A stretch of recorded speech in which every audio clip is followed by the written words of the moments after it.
ഇന്നിപ്പോൾ ചില ചാനലുകളിൽ ഞാൻ കണ്ടത് റിപ്പോർട്ടർ ചാനലിലാണ്. അതിലെ പ്രധാനപ്പെട്ട ഒരു വിഷയം, ഒരു തിരുവനന്തപുരം ജില്ലയിലെ ആറ്റിങ്ങൽ മണ്ഡലത്തിലെ അറിയപ്പെടുന്ന BJPയുടെ ഒരു നേതാവ് സംസ്ഥാന തലത്തിൽ മാത്രമല്ല ദേശീയ തലത്തിലുള്ള നേതാക്കന്മാരിലെല്ലാം നല്ല സ്വാധീനമുള്ള, സ്റ്റേറ്റ് തലത്തിൽ ഓഫീസിൽ വർക്ക് ചെയ്യുന്ന ഒരു നേതാവ്, RSSൻ്റെയും BJPയുടെ നേതാവ് പരസ്യമായിട്ട് പറഞ്ഞിരിക്കുകയാണ്, കഴിഞ്ഞ 2019 തെരഞ്ഞെടുപ്പിൽ ഞങ്ങളുടെ ചില പ്രവർത്തകർ UDFൻ്റെ സ്ഥാനാർത്ഥിക്ക് വേണ്ടി, അടൂർ പ്രകാശിന് വേണ്ടി എന്ന് തന്നെയാണ്, അടൂർ പ്രകാശിന് വേണ്ടി വോട്ട് ചെയ്തു എന്ന് മാത്രമല്ല, പ്രവർത്തിക്കാൻ പോയിരുന്നു. ഞങ്ങളുടെ ഒരു ടീം അദ്ദേഹത്തിൻ്റെ പ്രവർത്തനത്തിന് വേണ്ടി ഉണ്ടായിരുന്നു എന്നുള്ള ഞെട്ടിപ്പിക്കുന്ന ഒരു വാർത്ത. കോൺഗ്രസ് അറിയാത്തതായിരിക്കില്ലല്ലോ അത്. ആ സന്ദർഭത്തിൽ BJPയുടെ സ്ഥാനാർത്ഥിയായി അന്നുണ്ടായിരുന്ന ശോഭാ സുരേന്ദ്രൻ ഇടയ്ക്ക് ഒരു പ്രസ്താവന നടത്തുകയുണ്ടായിട്ടുണ്ട്. ഞങ്ങളുടെ ഇടയിൽ നിന്ന് തന്നെ ഞങ്ങളുടെ പ്രവർത്തകർ എനിക്കെതിരായിട്ട് പ്രവർത്തിച്ചു എന്നുള്ള രീതിയിലുള്ള ഒരു പ്രസ്താവനയും ആ കാലത്ത് വന്നിട്ടുണ്ടായിരുന്നു. ഇതിനെ സംബന്ധിച്ച് കോൺഗ്രസ് നേതൃത്വത്തിന് ഒന്നും പ്രതികരിക്കാൻ കഴിയുന്നില്ല എന്ന് മാത്രമല്ല, ശോഭാ സുരേന്ദ്രൻ ഉൾപ്പെടെ ഈ കാര്യത്തിൽ പ്രതികരിക്കേണ്ടതായിട്ടുണ്ട്. എന്താണ് ഇക്കാര്യത്തിൽ ശോഭാ സുരേന്ദ്രൻ്റെ നിലപാട്? അന്ന് നടന്നത് യാഥാർത്ഥ്യമാണ് എന്ന് നിങ്ങളുടെ ഒന്നിച്ചുള്ളൊരു പ്രവർത്തകൻ പറയുമ്പോൾ അതിനെ സംബന്ധിച്ച് നിങ്ങളുടെ പാർട്ടി എടുത്തുകൊണ്ടിരിക്കുന്ന തികച്ചും അവസരവാദപരമായ നിലപാടിനെക്കുറിച്ച് എന്താണ് അഭിപ്രായം എന്നറിയാൻ ആഗ്രഹമുണ്ട്.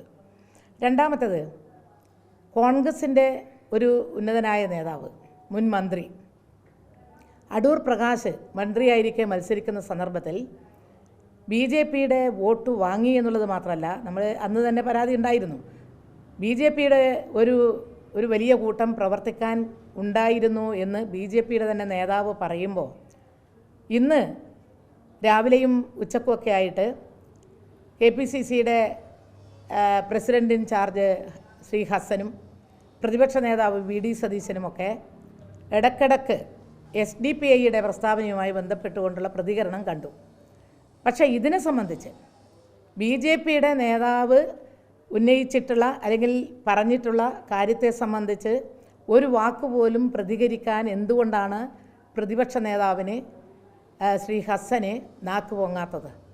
അപ്പം ഈ കൂട്ടുകെട്ട് യഥാർത്ഥത്തിൽ രഹസ്യമല്ല എന്നുള്ളത് കുറച്ച് നാളുകളായി നമ്മൾ കേട്ടുകൊണ്ടിരിക്കുകയാണ്.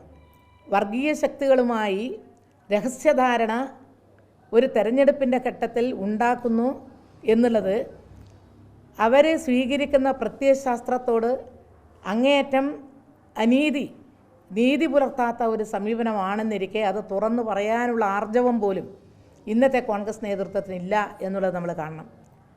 എന്താണ് അടൂർ പ്രകാശത്തിൻ്റെ വിജയത്തിൻ്റെ അടിസ്ഥാനം എന്നുള്ളതിനെ സംബന്ധിച്ച് പ്രതിപക്ഷ നേതാവിൻ്റെയും KPCC നേതൃത്വത്തിൻ്റെയും അഭിപ്രായം അറിയാൻ ഞങ്ങൾക്ക് താല്പര്യമുണ്ട്. എന്നാൽ ഇന്നത്തെ മറ്റൊരു ഭാഗത്തെ പ്രസ്താവന, ഇന്നലെ SDPIയുടെ നേതാവ് പരസ്യമായിട്ട് തന്നെ UDFനാണ്, കോൺഗ്രസിനാണ് ഞങ്ങളുടെ പിന്തുണ എന്ന് പ്രഖ്യാപിച്ചു കഴിഞ്ഞു. കഴിഞ്ഞ തെരഞ്ഞെടുപ്പിൽ 10 മണ്ഡലങ്ങളോളം, 20ൽ 10ഓളം മണ്ഡലത്തിൽ SDPIയുടെ സ്ഥാനാർത്ഥികൾ ഉണ്ടായിരുന്നു.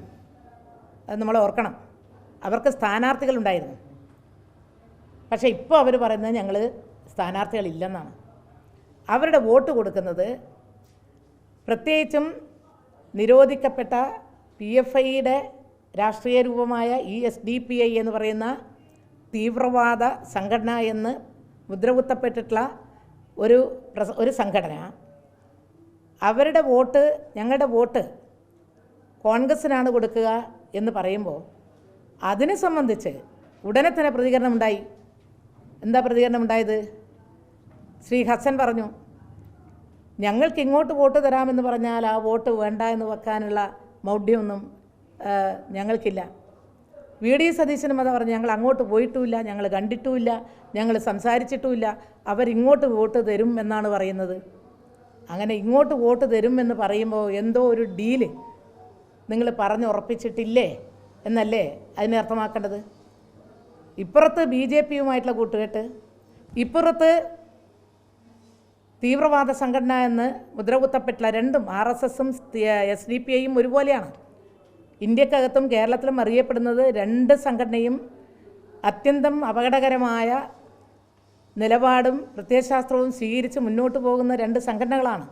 ഈ രണ്ട് സംഘടനകൾ UDFന് വേണ്ടി പ്രവർത്തിക്കുമെന്നാണ് പറയുന്നത്. UDFന് വേണ്ടി ഞങ്ങൾ വോട്ട് മറിക്കുമെന്നുള്ള രീതിയിലാണ് വരുന്നത്.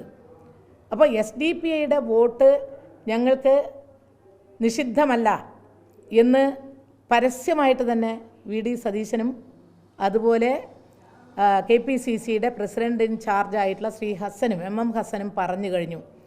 ഇത്തരം ഒരു സന്ദർഭത്തിലാണ് കണ്ണൂർ പാർലമെൻറ്റ് മണ്ഡലത്തിൽ മത്സരിക്കുന്ന UDFൻ്റെ സ്ഥാനാർത്ഥിയുടെ കഴിഞ്ഞകാല വാക്കുകളെ സംബന്ധിച്ച് നമ്മൾ ഓർക്കേണ്ടത്. വളരെ പ്രസക്തമായിട്ടുള്ള ഒരു സന്ദർഭമാണിത്.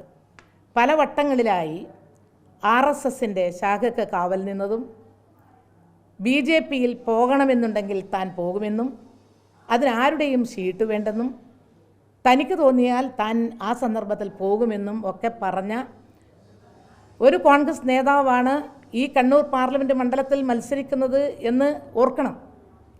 അപ്പോൾ ഏത് സമീപനവും സ്വീകരിക്കുന്നതിൽ ഒരു തരത്തിലുള്ള മനസാക്ഷിക്കുത്തും ഇല്ലാത്ത പാർട്ടിയായിട്ട് കോൺഗ്രസ് മാറിയിരിക്കുന്നു എന്നുള്ളത് പ്രകടമാണ്.